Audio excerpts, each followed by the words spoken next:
Fala, meus amigos, o São Paulo teve muita dificuldade para criar situações claras de gol e empatou em 0 a 0 com o Ituano no Morumbi na estreia do Paulista de 2023.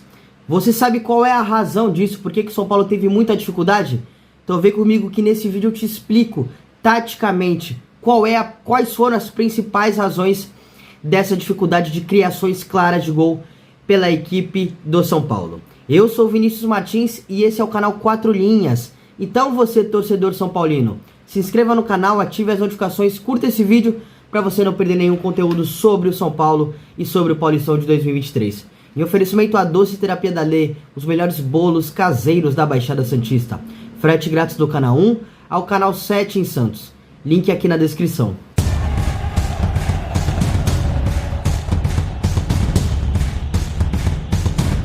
O São Paulo entrou a campo num sistema 4-2-3-1, com o Wellington Rato aberto pela direita e o Pedrinho aberto pela esquerda, dois estreantes. O Luciano de 10 e o Caleri, claro, como centroavante. O Rafinha na lateral direita, o Wellington na lateral esquerda, Ferrarese e Arboleda no miolo da zaga, Rafael no gol e os dois volantes o Pablo Maia e Rodrigo Nestor. Esse é o sistema que o São Paulo começou a partida. Porém, quando entrava em organização ofensiva, quando estava com a posse de bola no campo do adversário, isso estou analisando principalmente no primeiro tempo e até boa parte do segundo. O Rafinha, lateral direito, fechava mais por dentro para fazer uma saída com 3, junto com os outros dois zagueiros. E o Wellington atacava bastante a profundidade para atacar a última linha de defesa do Ituano. O Wellington que eu citei é o lateral esquerdo, né? E o Wellington Rato dava mais a amplitude pelo lado direito. E com esse ajuste do Wellington lateral esquerdo atacando bastante a profundidade pelo lado, o Pedrinho era empurrado para dentro. Então, naturalmente, a última linha defensiva do Ituano era atacada por Wellington Rato, Luciano, Pedrinho, o Wellington e o Caleri. Esse era basicamente o desenho que o São Paulo se encontrava quando estava com a posse de bola dentro do campo do Ituano. E isso aconteceu durante muito tempo, até porque o São Paulo terminou o jogo com quase 80% de posse de bola. Então, naturalmente, teve um volume de jogo muito grande, né? Teve muito mais tempo com a bola em sua posse no campo de ataque. Só que o São Paulo teve muita dificuldade para criar situações de gols dentro desse sistema de jogo. E aí eu não estou atrelando a escolha do Rogério por opções individuais ou tendo uma certa dúvida em relação à qualidade técnica de alguns jogadores. Mas alguns pontos que aconteceram dentro desse jogo causaram alguma dificuldade para que o São Paulo tivesse mais oportunidades claras de gol.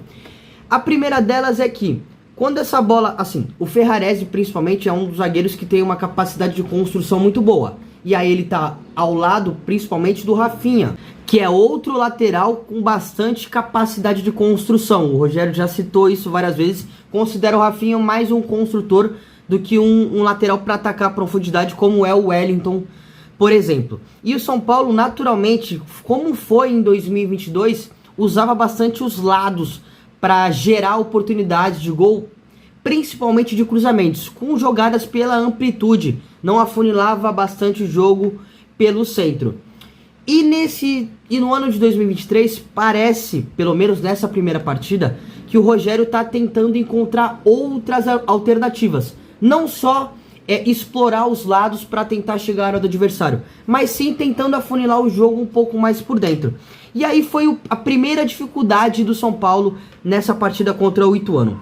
Quando essa bola do Rafinha ou do Ferrarese, que em relação ao Arboleda eles têm mais qualidade para construir, quando essa bola que vieram deles chegavam a principalmente o Pedrinho, a principalmente o Luciano entre linhas, os meias recebiam muito de costas. E naturalmente, quando você recebe de costas, você já está pressionado pelos volantes do adversário, pelos zagueiros do adversário. E aí eu tenho que citar também o mérito do Ituano. O Ituano teve muita dificuldade para ter a bola, já citei que teve um pouco mais de 20% de posse, mas as suas linhas de marcação estavam muito compactas, dificultando de fato o jogo do São Paulo. O Ituano marcou em alguns momentos num 4-5-1, outros num 4-1-4-1, existiam algumas variações, alguns ajustes, os dois extremos voltavam bastante para recompor. O Gabriel Barros, que eu acho um bom jogador, jogou aberto pelo lado direito, ajudava muito nessa recomposição para fazer a dobra de marcação com o lateral direito em cima do Wellington. Enfim, a gente tem que destacar também o mérito do Ituano nessa recomposição, nessa marcação, com as linhas de marcação muito próximas. Mas quando essa bola chegava aos meias do São Paulo, eles tinham muita dificuldade para receber essa bola de lado. Se eles recebem de lado, naturalmente eles estão conseguindo ter uma noção do que eles podem enxergar à sua frente. Só que muitas vezes nessa partida contra o Ituano, Luciano, Pedrinho, em alguns momentos o Nestor, quando entrava para receber entre linhas, também tinha muita dificuldade, recebia muito de costas. O Rato, em alguns momentos, quando havia esse ajuste, o Rato fechava um pouco mais por dentro. E aí sim o Rafinha dava um amplitude pelo lado direito. O Rato, a mesma coisa, recebia de costas. E isso atrasava a jogada do São Paulo. Porque naturalmente, se você consegue achar um passe entre linhas e o meia já está de lado, então é mais fácil. Há alguns ajustes de tempo que isso pode fazer com que o São Paulo tenha mais velocidade para encontrar os espaços. Só que quando você recebe de costas, você perde muito tempo até você dominar, girar, voltar. E isso foi um dos problemas do São Paulo para tentar encontrar situações de gol. Outra coisa, a partir desse momento que os meias do São Paulo recebiam de costas, como eles já estavam pressionados, naturalmente eles voltavam o passe para quem recebia. Se o Pablo Maia, por exemplo, achava o Luciano entre linhas e o Luciano estava de costas, naturalmente o Luciano dava de primeira para voltar no Pablo Maia e aí novamente iniciar essa construção, rodar a bola de um corredor para o outro para tentar gerar espaço.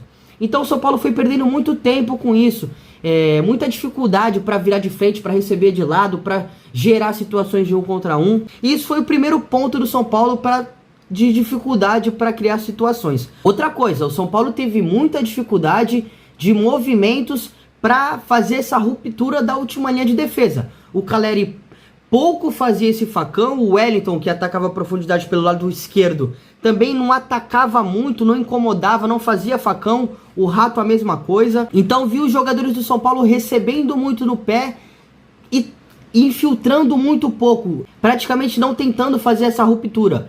Porque o que acontece? Vamos imaginar uma situação, se o Caleri faz o facão, ele é o centroavante, se ele faz o facão em diagonal para tentar receber essa bola, naturalmente um dos zagueiros vai acompanhá-lo. E isso causa um certo espaçamento nas linhas de marcação do Ituano. E isso abre mais espaço entre linhas para os meias do São Paulo atacarem. Então, naturalmente, se esses movimentos de ruptura tivessem acontecido, pode ser que os meias do São Paulo pudessem ter recebido a bola com mais tranquilidade, talvez de lado. Não aconteceu porque os meias do São Paulo estavam de fato de costas e porque esses movimentos de ruptura não aconteceram. Então o São Paulo ficou muito travado, rodava muito a bola com pouca dinâmica, de certa forma, com pouca velocidade, e o São Paulo ficava muito travado. Talvez eu possa citar as características dos jogadores, muitos desses jogadores não têm essa capacidade de fazer essa ruptura. Por exemplo, o Caleri, ele é um centroavante mais de receber no pé, de atuar de costas para os zagueiros, mais de fazer o pivô. Ele não é aquele centroavante de fazer a ruptura, de fazer o facão, de atacar a profundidade, como, por exemplo, é o Yuri Alberto. O Yuri Alberto faz esse facão como ninguém no futebol brasileiro. Talvez o Gabigol também faz o facão, tem um facão muito bom. E isso ajuda bastante a tu espaçar as linhas de marcação do adversário. Então o São Paulo teve muita dificuldade nesses 2 pontos, 3 pontos. Comecei também dessa parede para os volantes, para os zagueiros. E isso acabou travando o jogo do São Paulo, psicologicamente também. No segundo tempo, a equipe teve muito mais dificuldade, porque já estava abalada psicologicamente. O Rogério fez algumas mudanças, jogadores que não tinham certo ritmo de jogo, novas contratações, enfim. O São Paulo teve muita dificuldade para criar situações basicamente nisso. Mas assim, eu não vou aqui condenar o Rogério, é o primeiro jogo da temporada, um jogo contra uma equipe muito difícil de se enfrentar, o Ituano. A gente tem que destacar que no Brasileirão da Série B de 2022, eles chegaram para a última rodada dependendo apenas de si para se classificar, acabaram perdendo para o Vasco e o Vasco de fato subiu para a Série A. Mas é uma equipe muito dura de se enfrentar, um conceito muito bom do Carlos Pimentel, inclusive a gente entrevistou ele aqui no canal, vou deixar o link aqui na descrição para você acompanhar esse bate-papo que foi muito legal, durou cerca de 30 minutinhos, foi muito bom, ele explicou as suas ideias, como que é que o Ituano jogue, enfim, algumas outras coisas muito legais. Mas assim, eu não vou condenar o jogo do Rogério, acho que ele tem uma ideia de jogo bem definida, acho que ele está tentando encontrar soluções, variações, mas esbarrou nessas dificuldades, nesses problemas ofensivos do São Paulo, e o São Paulo de fato encontrou poucas situações de gol. Eu não consigo lembrar de nenhuma situação muito clara de gol que o São Paulo construiu com passe, com bola no chão. Mas assim, é o primeiro jogo da temporada, acredito que ele vai entender esses erros, vai conseguir ajustar ao decorrer do ano de 2023. E você, torcedor são paulino, ficou muito nervoso com essa partida? Entendeu um pouco essa dificuldade que o São Paulo teve? Essa análise taticamente? Quero ouvir a sua opinião aqui. Você acha que de fato o Rato e o Pedrinho vão ser titulares dessa equipe do São Paulo? Quero ouvir a sua opinião. Valeu, galera. Um grande abraço e até amanhã.